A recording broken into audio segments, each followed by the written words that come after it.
Peter. Okay. So how do you do is the standard greeting in English. I would say it's the most normal English. Not so much among young people who are too cool and trendy to say, how do you do? Right? But anyone who's, certainly anybody in my age group, really old, but even anyone from sort of 30 on would say it. I know, you know, younger people wouldn't do that. Younger people wouldn't do it. Americans, they say, how's it going? How's it going? They don't say, how do you do? They say, how's it going? And the really young people say, what's up? What's up? Which is where what's up got its kind of name from. It's just a pun really on what's up, right? What's up? So what's up became very popular because of that.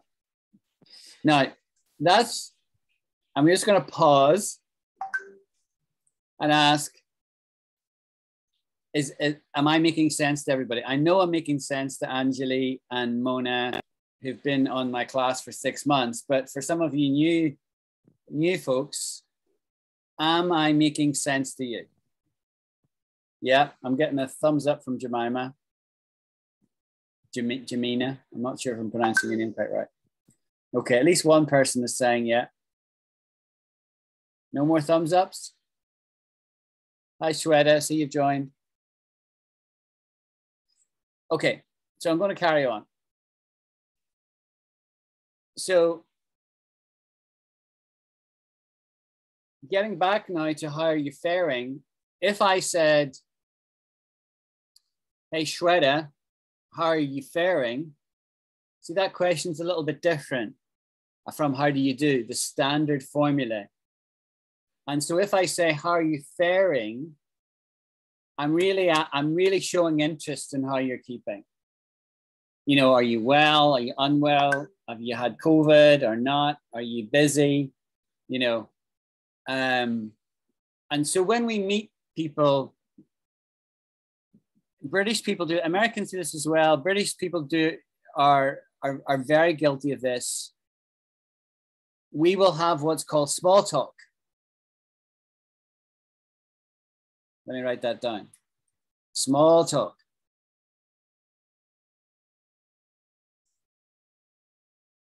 Now, notice the definition here. Polite conversation about unimportant or uncontroversial matters, especially as engaged in social occasions.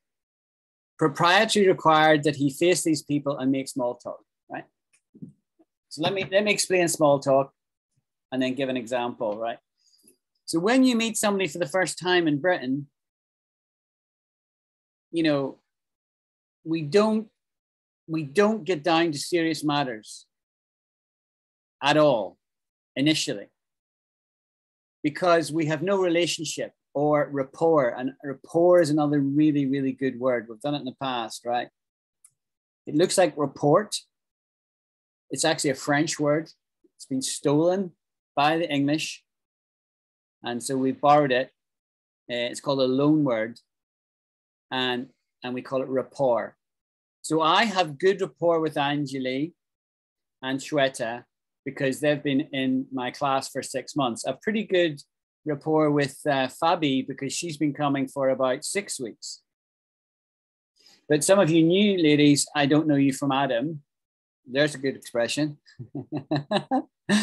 I don't know you from Adam. And that just means I don't know you at all, right? I don't know you from Adam. That is just English idiom, okay? British, I don't know if Americans say it. I don't know him from Adam, away with words.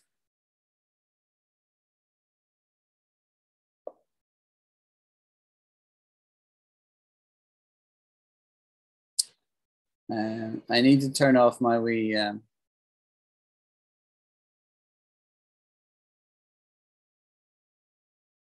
toucan tool, which turns everything into Spanish.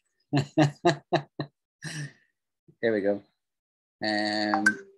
Toucan, turn off Spanish. Okay. If the person were standing next to the person in a Western tradition thought to be the earliest human being, the two would be indistinguishable. The phrase, I don't know her from Adam, I don't know her from Adam, can be used to refer to a woman who is similarly unrecognizable, but is less common.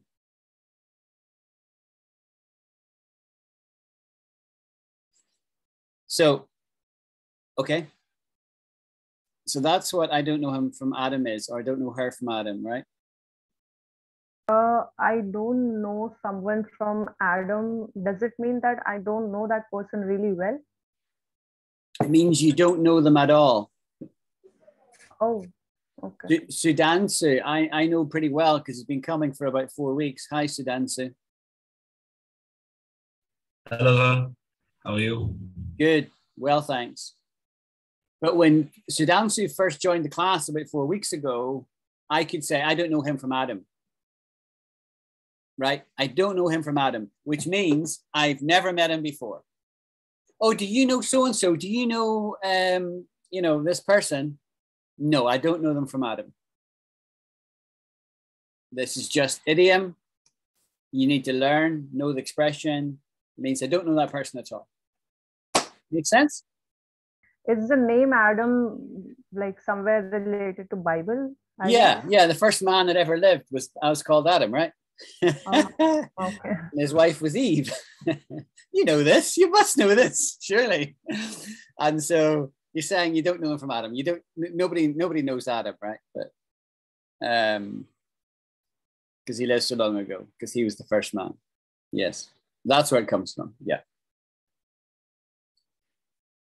Okay, so circling back now to where we started. We started with how do you do?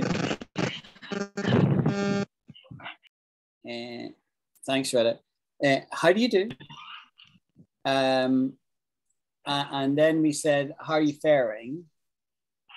And Retta, I think you need to go on mute. You're sort of making a lot of noise.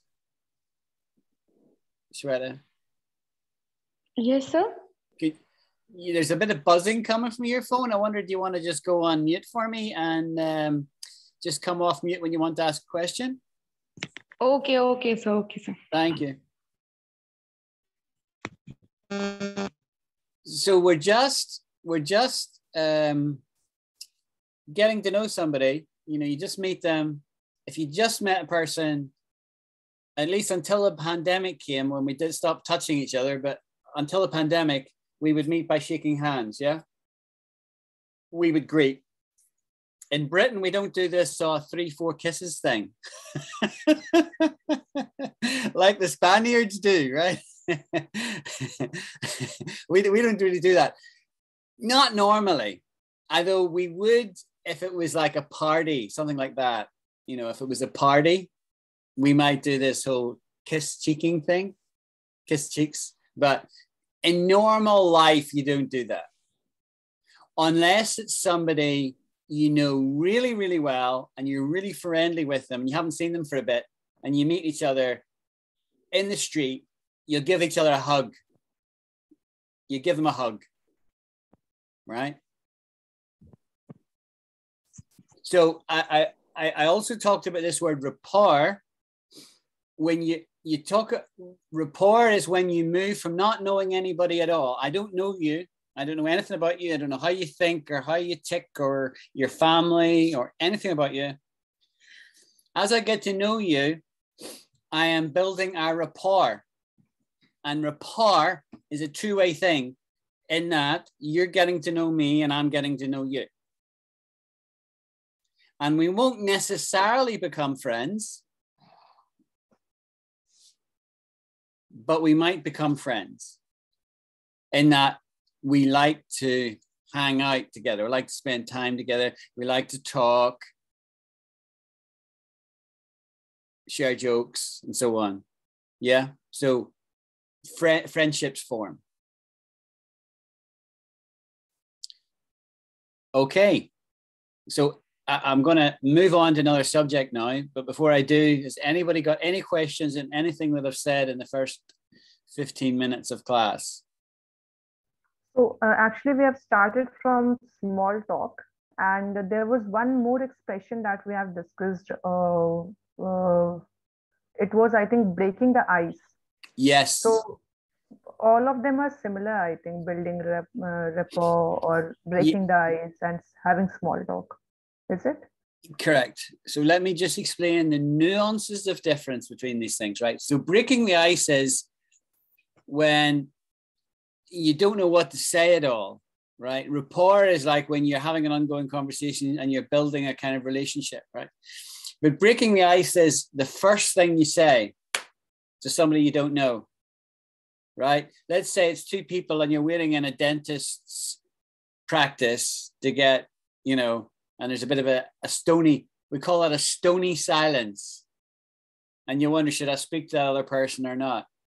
So I could say, I was sitting opposite Sudhanshu in the dentist surgery, and I wondered how I could break the ice. So to break the ice is to make that first plunge into conversation, breaking the ice. Now, when we start talking, we typically in Britain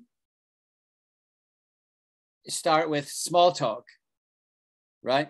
We don't get down to what's called brass tacks, right? So the opposite of small talk is brass tacks, right? That's a good expression to know, right? Getting down to brass tacks. I won't tell you who, but one of the people on the class asked me, second time I met them, said, how much do you earn? How much money do you make, Alan? We would never ask that in our culture, right? Unless it's somebody you know really, really well. And even then, you don't typically ask somebody else what they earn. Not typically, okay? But if you did ask that, you'd be getting down to brass tacks, right? Brass tacks.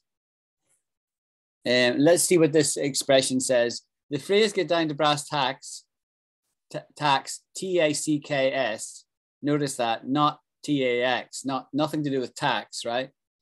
It's an Americanism dating from the 19th century. And the idiom brass tacks means the essentials or the basic facts. To get down to brass tacks is to focus on the essentials. The essential exact derivation is unknown, though there are a few theories. Okay, so to get down to brass tacks is, you know, somebody saying to me, I'm not well. Okay. Yeah, I'm not feeling good. Okay. And then I thought, well, let's just get down to brass tacks here. Tell me, what is wrong? Tell me, what is it? And is there anything I can help you with? So in doing that, I am getting down to brass tacks. And especially if the other person turns around and says, oh, well, actually, it's not really me. It's my father. I've just heard he's got cancer. Okay, so we now got down to brass tacks. So I'm going to pause and see if anyone's got any questions on that. And also I'm going to come to Sudhanshu, who has a question. Yes, sir. Go ahead. So my question is, like brass tacks can, most probably it could be used, and mostly it could be used into when it comes down to business talking. Like they want to know about the facts, and they don't want to beat around the bushes. Yeah. Right or wrong? Correct. Well, it's a correct scenario to use it, but it doesn't. It's not bound to that. You know, people. You know. I would say that talking to anybody. It's not necessarily a business thing. You're saying it's kind of business. It's not necessarily. Now, Sudhanshu also said something else there, which was not beating around the bush. Right? So to beat around the bush is to do the opposite of brass tacks.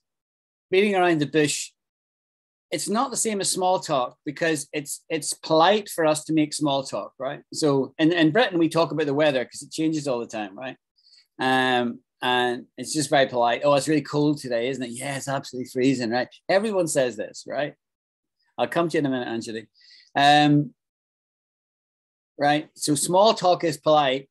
And then as you get to know somebody, then you sort of move away from the small talk, the talking about the weather, the talking about the politics of the day or the pandemic, and you talk about more serious things. How's your job? If I don't know, I'll ask you, what do you work at? Oh, I'm an accountant. Oh, that's interesting. Whatever. And so now, where beating about the bush comes from is if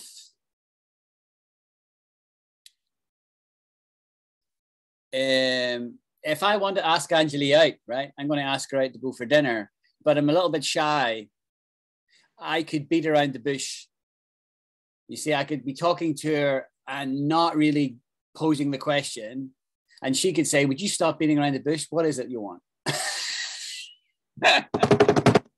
Then I would go all red and embarrassed and say, well, would you want to go out on Friday night? You know, you see? So, because I was embarrassed, I was beating around the bush. You see? Indian people don't blush like us whites. We go bright red. If you embarrass me, I go bright red. I don't know about all my Spanish, Latin American friends. I have no idea. So that's beating around the bush. Let's see what it says, and then I'll come to you, Anjali, for your question. Right. Discuss a matter without coming to the point, right? And that's another good thing to say is, can you get to the point, please? Sudan, so get to the point now, right? Just tell me what you're saying. If you sense that somebody is talking around something, you know, like I'll give you an example. Say an Indian girl says to her parents, I've been thinking about marriage. Oh, okay. But I know who I want to marry.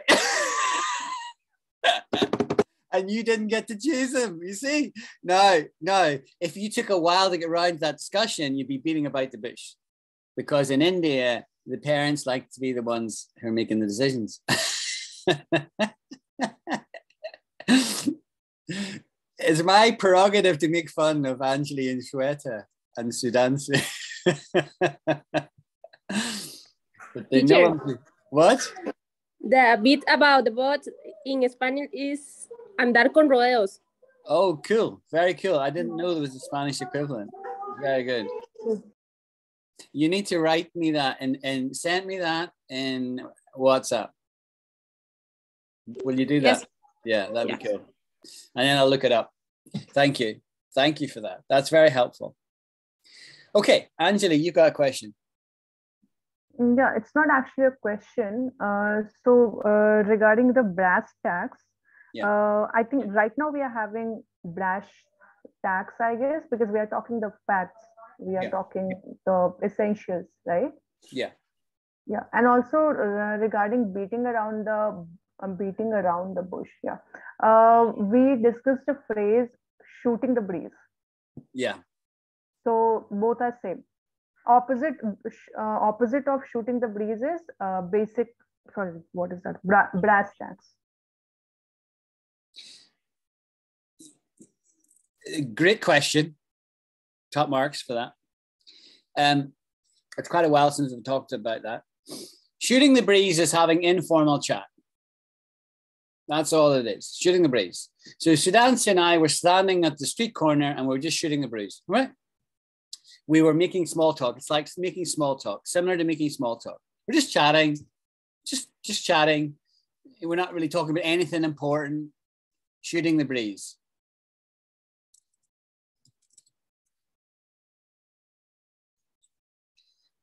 Having a casual conversation. We've been shooting the breeze for well over an hour now. Now I can do this. I'm a past master at this, right? I can talk for Scotland and Ireland. So I'm good at shooting the breeze. So those two guys over there, they were just standing shooting the breeze. Yeah.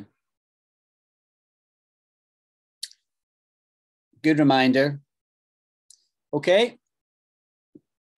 Sir? Yeah. Today I came across a phrase. It's called it's a cliffhanger. Cliffhanger, yeah. It's a good phrase. And it comes from movies, actually.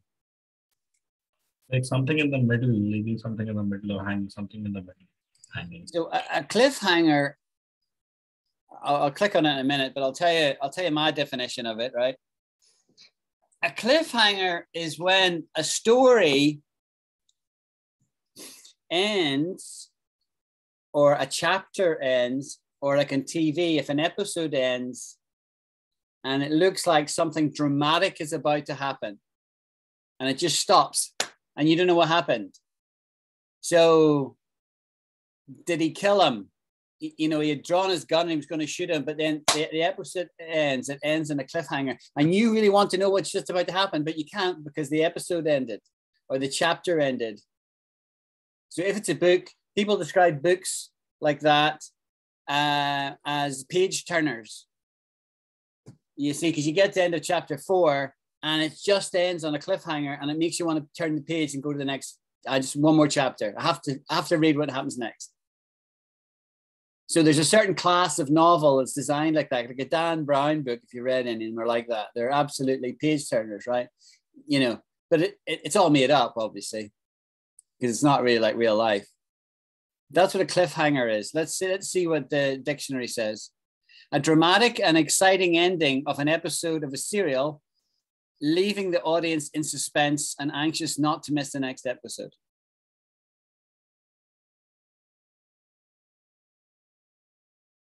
So somebody has said, and as an example, it will take more than outrageous cliffhangers to win the ratings war.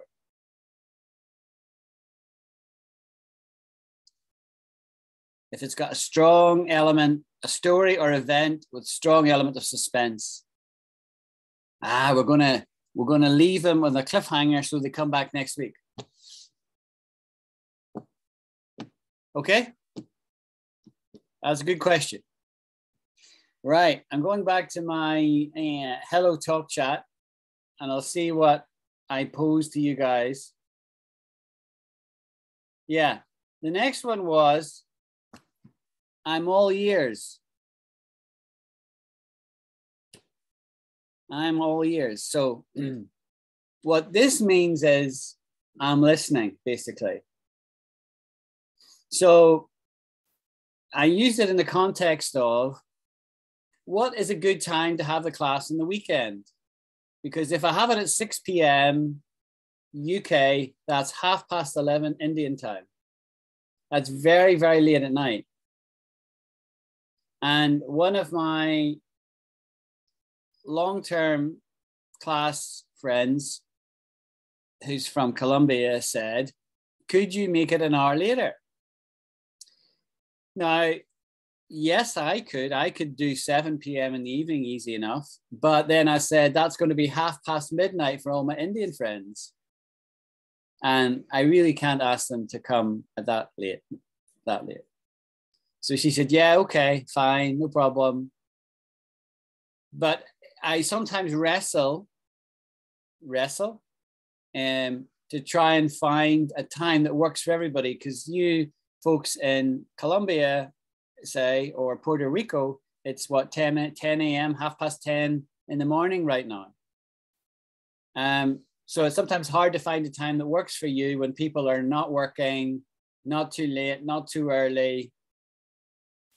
And so if I pose the question to you guys, what's a good time for class? I might end that question by saying, I'm all ears. I'm all ears, which means to say, it's just an informal way of saying, I'm listening. I'm listening carefully.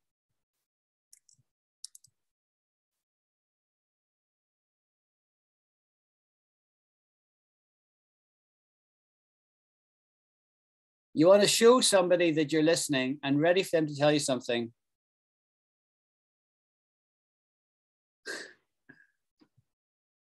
Okay?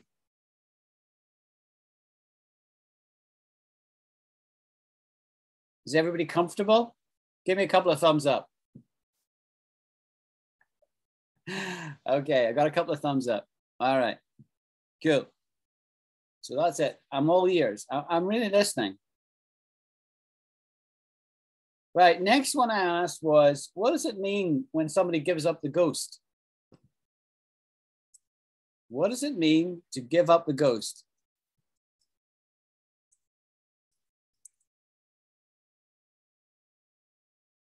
Anyone? Giving up the past? No. Let the bygones be bygones. Nope.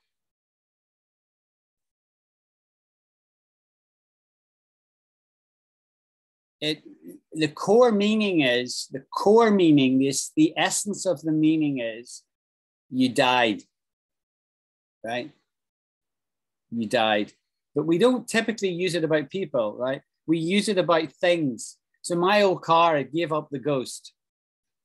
Where I'm saying it's dead. Yeah, the car's finished.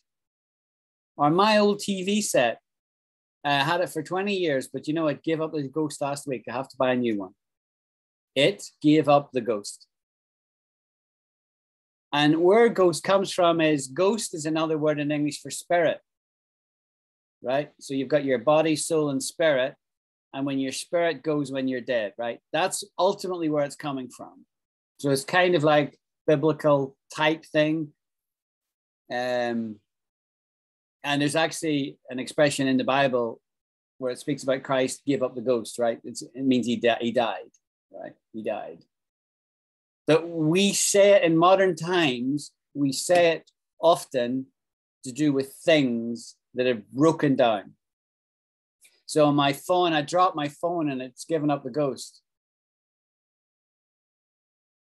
We don't typically use it like that, actually, where I caused it to break because I dropped it, right? It was my fault.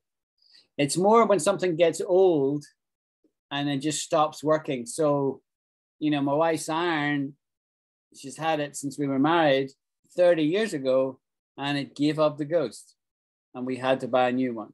It gave up the ghost and we had to get a new one. So look at this definition here. It means to die, or in the case of inanimate objects, to cease working.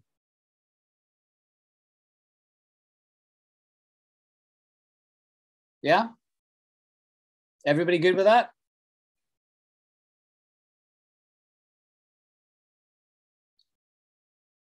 Right, the next one was a hard one, and I didn't think anybody would get it, but I quoted a tweet that appeared. It was a quotation on the BBC website from this week. So this is very current language, right? Somebody said about the opposition party had moved some of the politicians around, and it promoted some people onto the front bench and they demoted some people. So they'd moved some politicians around. And commenting on it, somebody said, reviving the careers of former Blairite ministers and simply reappointing existing shadow cabinet ministers to new posts does give the impression of Christmas past, not Christmas future. Right? And so what I was really asking you guys was, what is this reference to Christmas past? So the situation, the past situation, that hasn't, it's moving backwards instead of moving forward. Something. You're not a million miles away, but it's not exactly right either, right? So where this comes from is a book. There's a very famous author in Britain. He died a couple hundred years ago, right? But he wrote loads and loads of novels. And he's called Charles Dickens. Have you heard of that name? Charles Dickens? Yes. I would recommend you reading some Dickens, right? Because it gives you a lot of history in England. And because they're all so old, they're all free, right? So you can get them for your Kindle, you can get them on your laptop, you can get them for your phone, you can get them absolutely for free, right? Charles Dickens. And he wrote one called A Christmas Carol.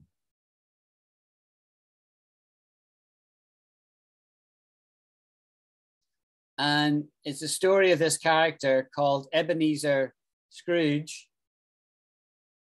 It's a novella, which means a small novel. It recounts the story of Ebenezer Scrooge, an elderly miser who is visited by the ghost of his former business partner, Jacob Marley, and the spirits of Christmas past, present, and yet to come. After the visit, Scrooge is transformed into a kinder, gentler man.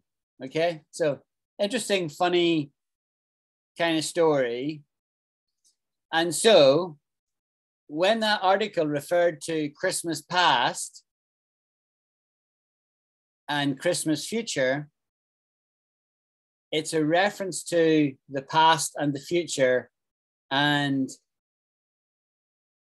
what characters have done previously, right? That, you know, unless you knew this, you'd never have gotten it, right?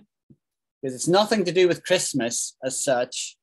It's just a reference to the fact that when we talk about characters and what they've done in the past, that's like, you describe that as the ghost of Christmas past, i.e. the ghost that comes and tells you about what happened in the past or reminds you about what's happened in the past, where the ghost of Christmas future is telling you about the future, right? So it's kind of all made up, but this is probably too advanced for this class even, you know. Probably need to be a native to get this. But that's kind what the of, I think, yeah, what? kind of time traveling. Yeah, it's a bit like storytelling. Yes, it is. Exactly. It's a bit like time travel, but yeah, but not for real. Not like Jules Verne, you know, not like that. Not that kind of time travel. Let's go 1,004 years in the future. You know, it's more like, you know, what happened 20 years ago and what might happen in the next 20 years. It's more that kind of thing, you know. Okay, that's really advanced, right? So I'll just leave it there. You can listen to the recording if you're interested. And if you've got any questions on it, you come back to me, right? Yeah. So then I said, there's an interesting word called fancy, right? And it's got a lot of different meanings. And I said, what does the idiom mean? Fancy my chances.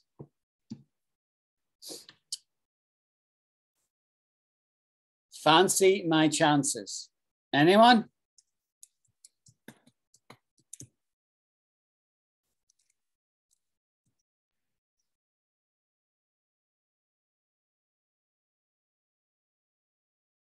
It means believe that one is likely to be successful.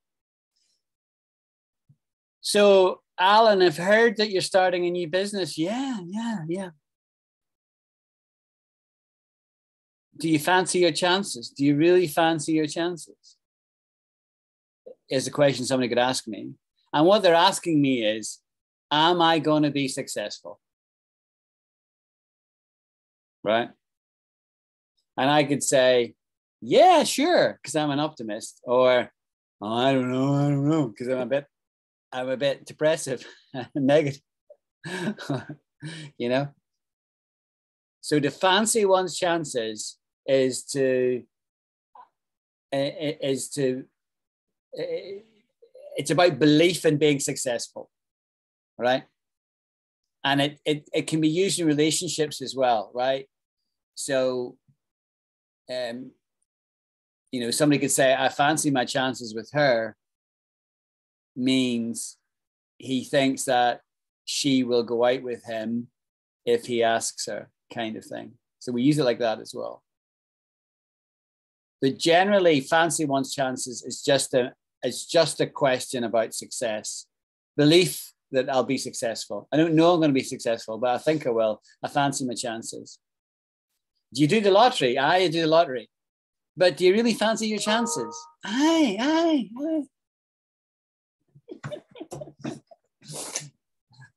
I don't do the lottery, by the way, because I don't fancy my chances in real life. Yeah. It's like to be a positive person. It's not the same as fancy your chances. No. To be a positive person is generally seen to be a good thing. People like to be around somebody positive. We would describe that person as positive, or we describe them as upbeat. Upbeat is another term we use. Optimistic.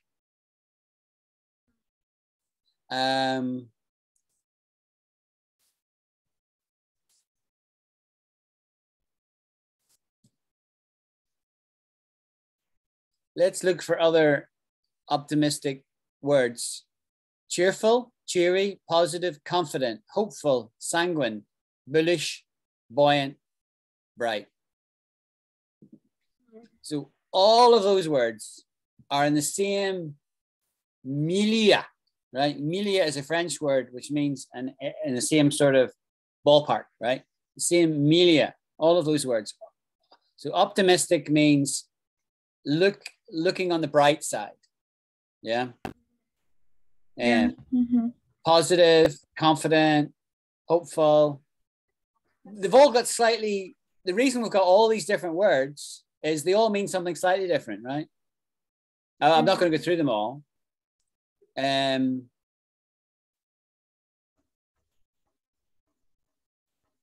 Like cheerful, it's got to do with somebody's mood.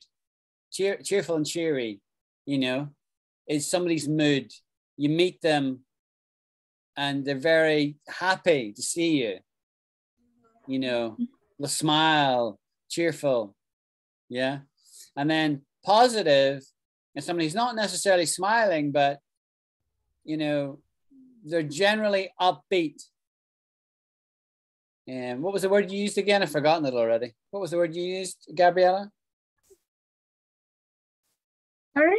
What was the word you used? Did you say a positive person? Yeah? Yeah. Yeah. So there's positive, right? So positive and confident. Positive, confident often has got to do with, it could be confident in themselves, or it could be confident about a thing. You know, I'm confident about this business or my relationship, or I'm confident about my health, right? Hopeful doesn't mean the same as confident. Hopeful like means wish, right? You know, are you hopeful, Alan, will come out of this pandemic? Yes, I'm hopeful, right? Because I wish we will come out of it. All right? Yeah. Got it.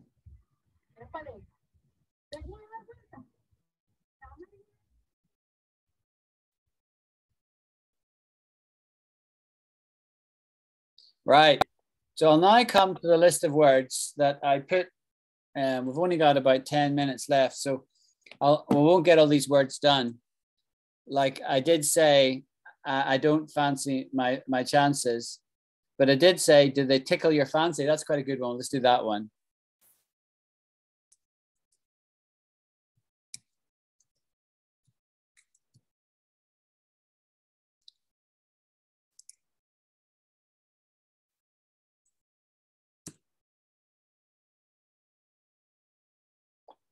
Basically, it interests me or attracts me, right? If something tickles my fancy, I'm interested in it. Do you like Indian food, Alan? No, it doesn't tickle my fancy. Right? That's not true, by the way. I really like Indian food. As long as it's not super hot, right?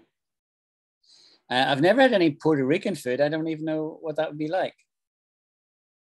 So I can't comment on that. But I like Chinese food, and I like Indian food. I like Thai food. I like Eastern food. Probably more than British food. But I would eat British, Scottish food more, obviously. But when we have an Indian, it's a treat. There's a restaurant in Edinburgh called Dishoom. Dishoom. And it makes the most fantastic Indian food. It's brilliant. Really good. But of course, the best Indian food is the stuff you get in India. It's so good. Okay? So tickle my fancy. You know what that means now. Okay? Tickle my fancy. So you basically say something does tickle you fancy, or something doesn't tickle my fancy. I'm not interested in it. Okay? And you could use it about someone, but it's not typically used like that. But I could say she tickles my fancy, and people would know what I mean by that, right? They would mean, oh, I quite fancy her, right? Yeah, that's another thing we use the word of fancy. Do you fancy someone? Means, are you attracted to someone? Yeah, if you fancy them. You don't necessarily need to know them, but you find yourself attracted to them. We would say you fancy them.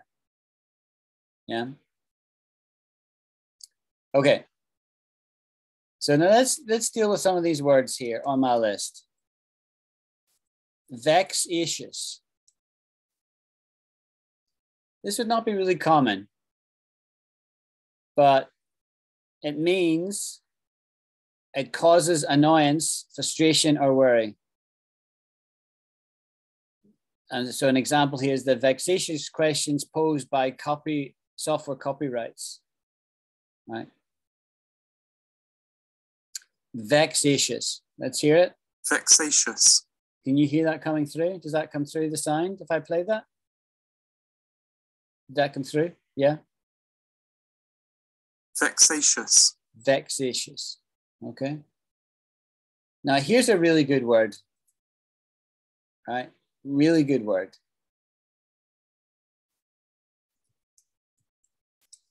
And none of you will know what this means, I don't think. Invective. Does anybody know what invective means? No, I didn't think anybody would know what it means, right? Invective is insulting, abusive, or highly critical language. He let out a stream of invective, right? Insulting, abusive, or highly critical language.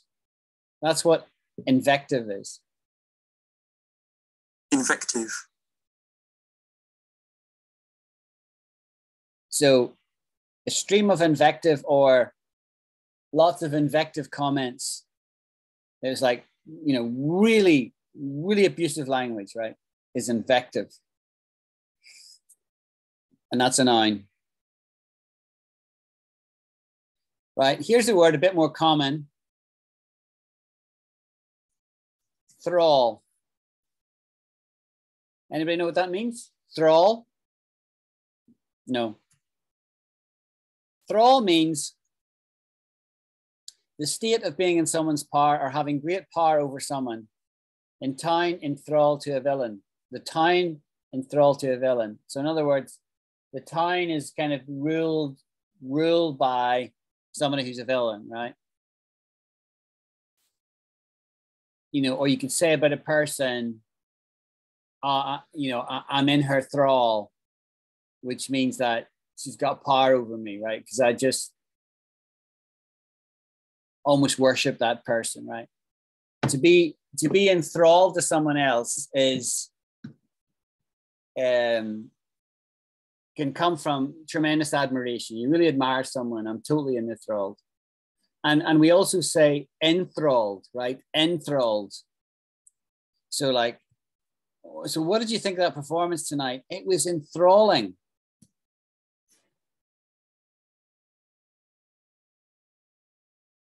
Capture the fascinated attention of. She has been so enthralled by the adventure that she had hardly noticed the cold. Enthralled. You guys are so enthralled at learning English that you come back every week. You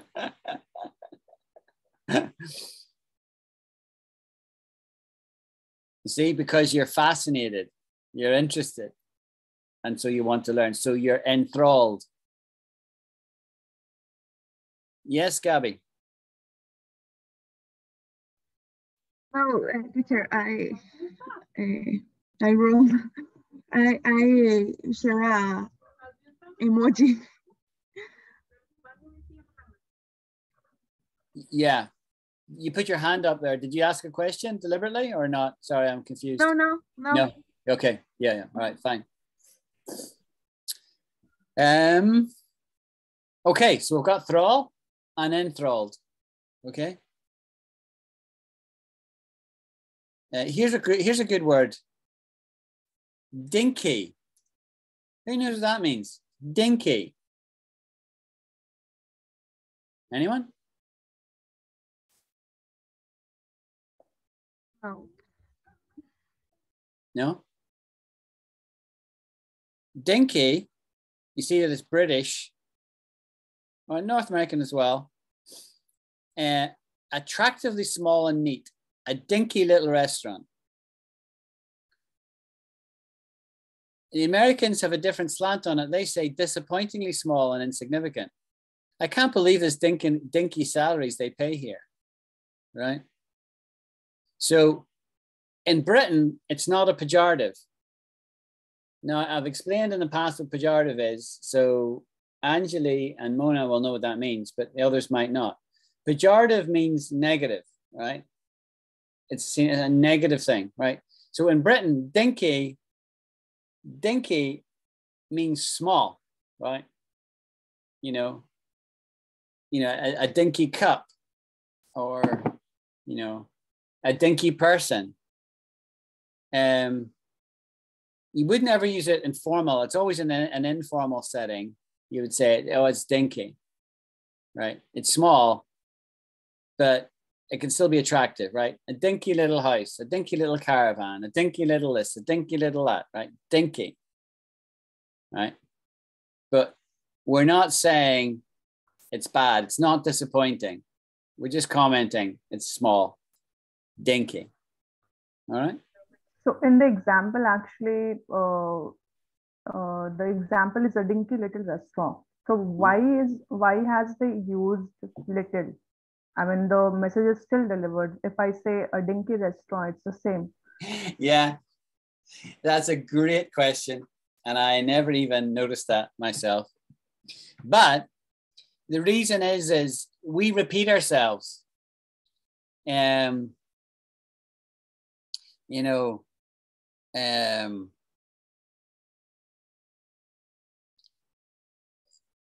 With adjectives, right?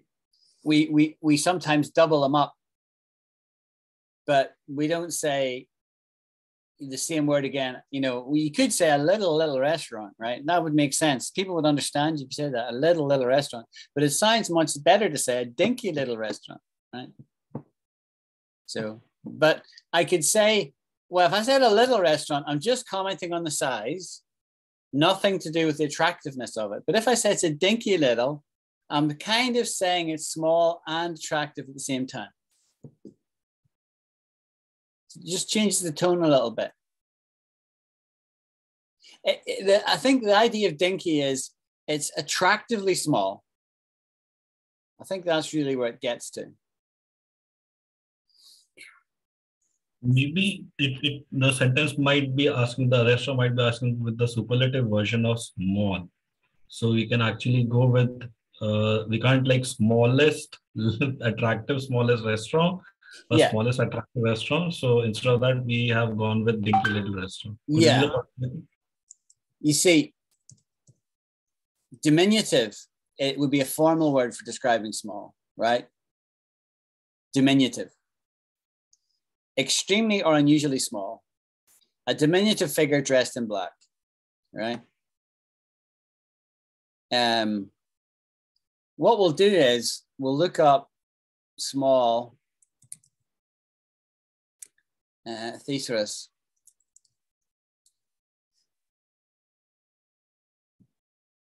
Right, so these are other words that mean small, okay? Little, small scale, compact, bijou, portable, tiny, miniature, mini, minute, not minute, minute and minute are spelt the same, but they're pronounced differently. Did you know that? So if something was really small, we would say it's minute. But there's 60 seconds in a minute. Yeah, minute. and minute are spelt the same, but the emphasis is different in how we pronounce it. This is the craziness of this language, which you guys have chosen to learn. And Spanish is far more consistent. I know. Gabby's saying, oh. Yeah, I've got lots of examples like this, plenty more. Microscopic, microscale, nanoscopic, minuscule, toy, baby. That's a baby little bicycle you bought there. That means it's a small one. Yeah. Okay.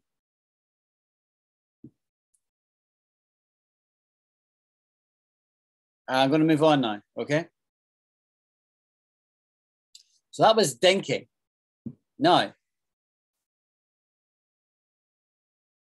Sud. Can I call you Sud? Yeah, actually, people call me Sud.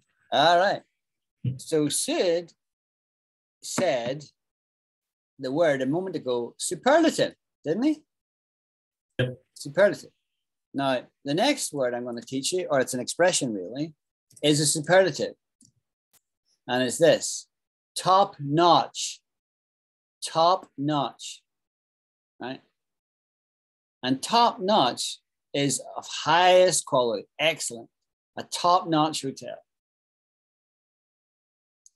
I went out to a top notch restaurant at the weekend, right? Top notch.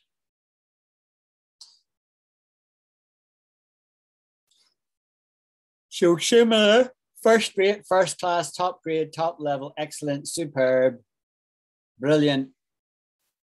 But top notch is like really high. It's a very high superlative. It's a superlative, really.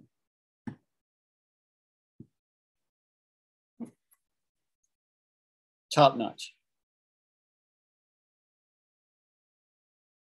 Now here, I'm going to give you two words now which sound the same. So to Gabby's point, you'll be amazed at this. Here's two words that sound exactly the same and they have completely opposite meanings, right? Not opposite, but totally different, unrelated. So the first is the word augur. Augur. You don't know what this means, do you? None of you know this word. Ogre. Let's hear it pronounced formally. Augur. Ogre. Ogre. Did you hear it again? Augur. Ogre. Augur. Ogre, right? What does this mean? Of an event or circumstance that portends a good or bad outcome. The end of the Cold War seemed to augur well.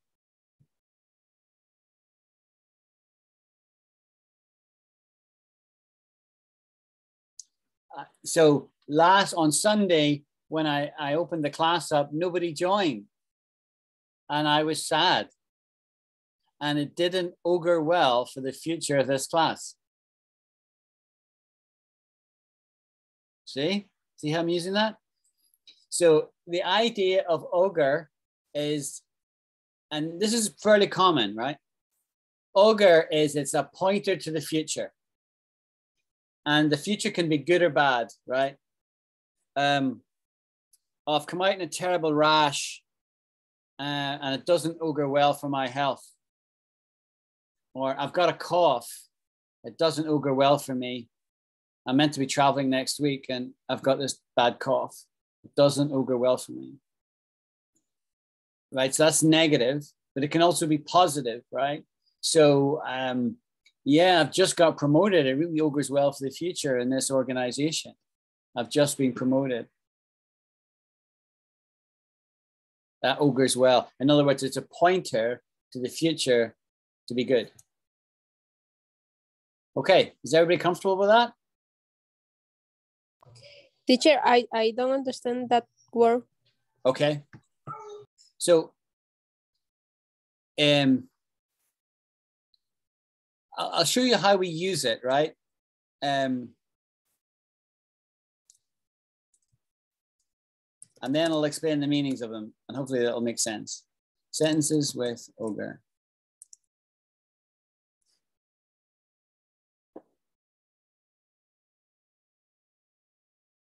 It contains a very powerful augur to crush snow. if you don't wait until the power is shut off to put your hand in the machine, right? I don't like that example. These figures do not augur well for the future of British farming.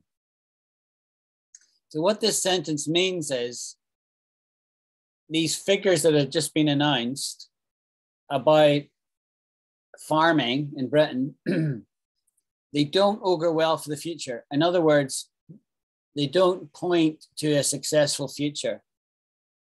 They do not augur well. In other words, they don't point to a good future. Does that make sense, Fabi?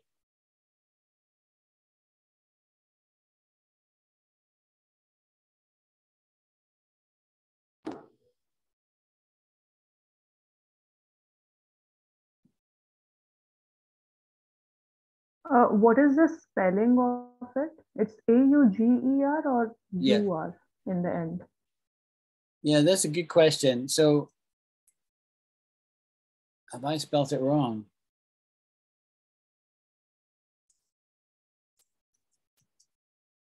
I think it's U-R.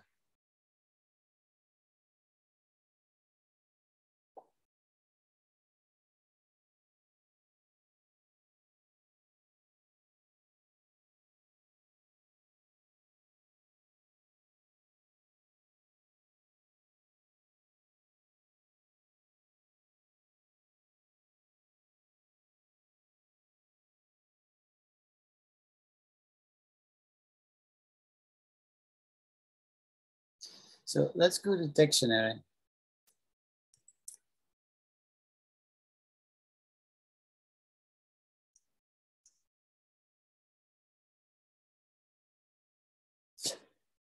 Soothsayer prophet, I bet it comes from there.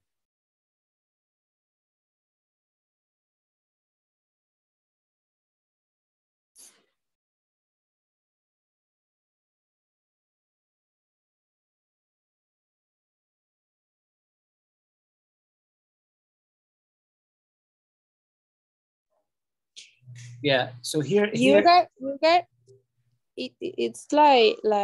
have a good or bad expectation for someone or something. Exactly. You've got it. Okay. Exactly. That's exactly what it is, right? And I would say the most common usage is this: to be a sign. Okay. Or to bode, like we would say, it doesn't bode well for the future. It doesn't look good, in other words, for the future, right? The movement of troops augurs ill for the peace of the area. See that? The movement of troops doesn't augur well for the peace of the area. So when the Russians in the 60s moved missiles into Cuba, it didn't augur well for America. And it caused the Cuban Missile Crisis. Yeah. To serve as an omen or promise, foreshadowing, betoken. Augur. Augur. He's an American. He says it slightly differently. Augur, augur. Augur. Augur, augur. Augur. We say ogre. Okay. So are we relatively comfortable with that? So the next word, signs identical, but it's got nothing to do with it. An augur, listen to it spelled, or it's pronounced. Augur. Augur. Now, do you see how those two words sound identical? They're spelled differently, and they don't mean the same thing. Because this ogre is a monster in a fairy tale, like Shrek. Shrek, you know the kids' movie, Shrek. Yep. So he was an ogre. Yes. yeah. So he's an ogre, right? He's an ogre. A monstrously cruel, ugly, cruel, barbarous person. He's an ogre. If somebody was described as an ogre, that's a very strong pejorative, right? He was an ogre, he preyed on blah, blah, blah, yeah. ogre. Sounds like augur, what we just said before. It doesn't mean anything the same. augur, See, sounds the same. So you just tell from the context the difference between those two words, augur and ogre. Augur and ogre. Okay, we're already 10 minutes over, but I'll give you one more word and then we'll finish on this. I don't want to finish on an ogre, right? So this is really one word, but there's two senses here. The first word is overlook. Overlook has got two meanings. Well, according to this, it's got even more than that, right? Figure that one out. Okay, it's got a lot of meanings, this word, right? But number one, to fail to notice, perceive, or consider. So I could overlook the fact that Fabi had not put her hand up on the Zoom session.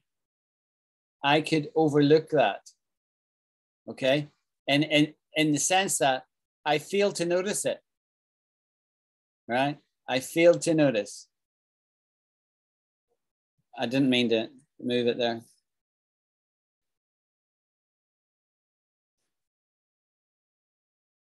Overlook. To disregard or ignore indulgently as faults of misconduct.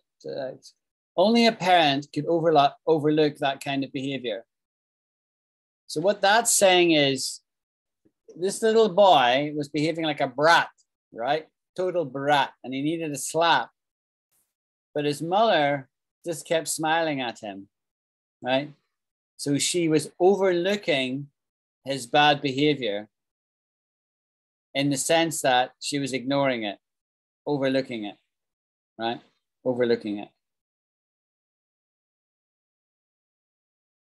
So you see, those two meanings are kind of the same, right? It all comes down to failing to notice, either, absent-mindedly, I fail to notice. I didn't notice someone put their hand up, or I am overlooking deliberately because I'm favoring my child, or a mother is favoring her child, right? So overlook. The second main meaning, right, is when you're describing something. You know the statue of Jesus that's at Rio de Janeiro? Everyone knows that, yeah? You can say that's very impressive because it overlooks the entire city. See how I'm using the same word? It overlooks. Now that's not ignoring or failing to notice, right? It's got to do with looking over, right? Overlook says it's overlooking. So overlook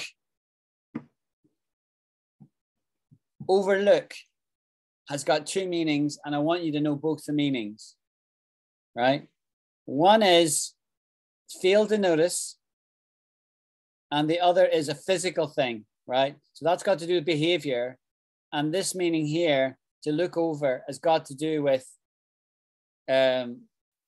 so I'll give you a real example, right? So years ago,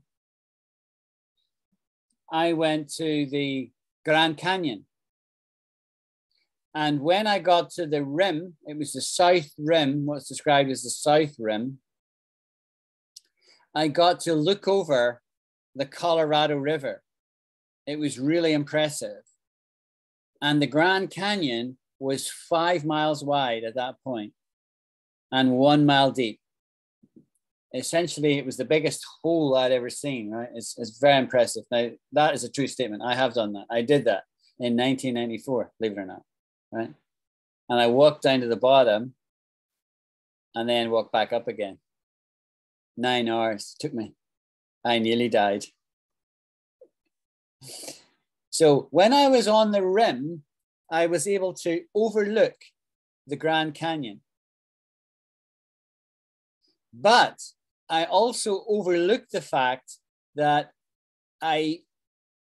you should not try to go down to the bottom and back up in one day if you're not fit, because you can die because of the heat. Now, did everybody get what I said there? I used the word overlook twice. I approached the southern rim and looked over, and I could overlook the Grand Canyon. I was overlooking the Grand Canyon, right? Because I could see down on it. I was overlooking it. Overlook. But I also overlooked the fact, right? So I'm now failing to notice, perceive, or consider that you really shouldn't try and walk down the bottom of the Grand Canyon unless you're very fit. And in those days, all those years ago, which is almost 30 years ago, I wasn't fit. And not as fit as I am now. I could do that today, but back then I wasn't very fit. And it took me 3 hours to get to the bottom and 6 hours to get back up. Nightmare.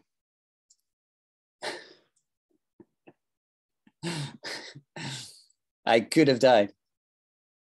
Okay, so that's overlook and overlooked. How are you getting on in your career, Alan? Oh, not very good. I've been overlooked for promotion. I've been overlooked.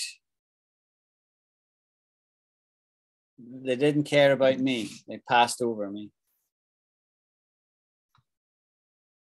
Has everybody got that? Is that clear? Yes. Okay. Right, I'm going to end here unless anyone has any final questions. Can I say, Shweta, you've been very quiet, my dear. You normally talk a lot. And Mona. And Elham. I didn't see you guys join. You've been very quiet. Hi, teacher. Hi, Mona. How are you? I'm very well, and all the better for hearing your voice. Thank you. Thank and you. Elham. Elham. Hello, hello everybody. Hi. I'm sorry, I had to keep my mic off because I am in a very noisy place with 2 kids, so sorry. Okay. I wouldn't have minded. It's good to hear your voice. Yeah. For those that are new, those 2 ladies are from Iran, and they've been in my class for 6 months. And Shweta, where's Shweta? Are you still here, Shweta? Shweta's gone. Shweta and Anjali and Sudansu are all from India. So you see that we're from all over the globe today, from Puerto Rico to India via Iran. That's quite impressive, eh? Well, I hope you enjoyed it. I will put the recording link on the group chat. So you can go over it again. And from there, you can also see on the channel, there's about more than 30 lessons that I've done previously, starting about May. I think I started at April or May this year. Those of you who are brand new, right, from Puerto Rico, I really don't know how you were getting on. I have no sense of it. So why don't you write to me, right? Just put a note on the group chat saying, yeah, I got that, or it was kind of hard, or give me some kind of feedback. I would appreciate that. Okie doke. Okay, thank you so much. Thank you, teacher. See, Thank Have you, a great teacher, day. for your Bye, time. everyone. Bye. Bye now. Bye-bye. Goodbye.